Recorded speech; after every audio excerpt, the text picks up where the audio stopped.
आमची मागणी अशी होती की उद्धव ठाकरे सरकारच्या काळात जे 12 आमदारांची नावं पाठवलेली आहेत त्या नावांचा निर्णय आधी झाल्याशिवाय नवीन नावं घेता येणार नाही अशी आमची मूळ याचिका होती।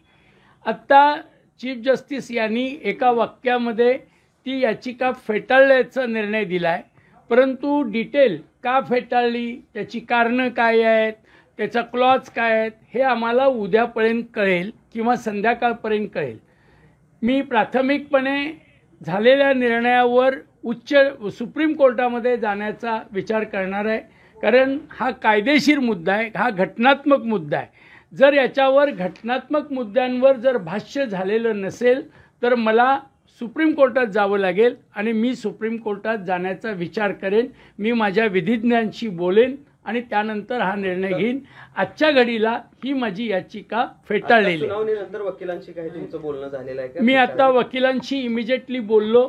वकिलांनी असं सांगितलं की आपली याचिका फेटाळली आहे, कारणं काय आहेत किंवा त्याचं डिटेल जे काही ऑर्डर आहे ती ऑर्डर आज संध्याकाळपर्यंत आम्हाला मिळेल किंवा उद्या सकाळपर्यंत मिळेल।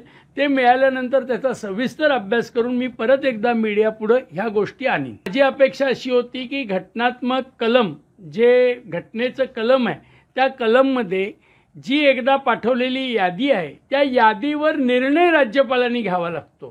ती यादी स्क्वॅश करता येत नाही किंवा परत पाठवता येत नाही, हा घटनेचा आहे।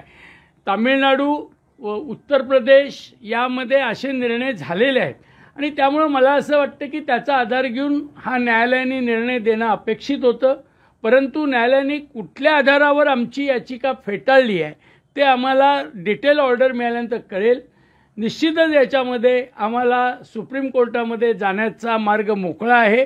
आम्ही कायदेशीर लढाई लढतोय, आम्हाला घटनेच्या विरुद्ध जायचं नाही आहे, घटनेप्रमाणे कार्यवाही व्हावं। संविधानात्मक लढाईमध्ये हे भारतीय जनता पार्टीचं सरकार त्या ठिकाणी संविधानाचे कायदे तुडवून आपलं राजकीय भवितव्य करताना दिसतंय आणि त्याला न्यायालयाने बळी पडू नये अशी आमची अपेक्षा आहे।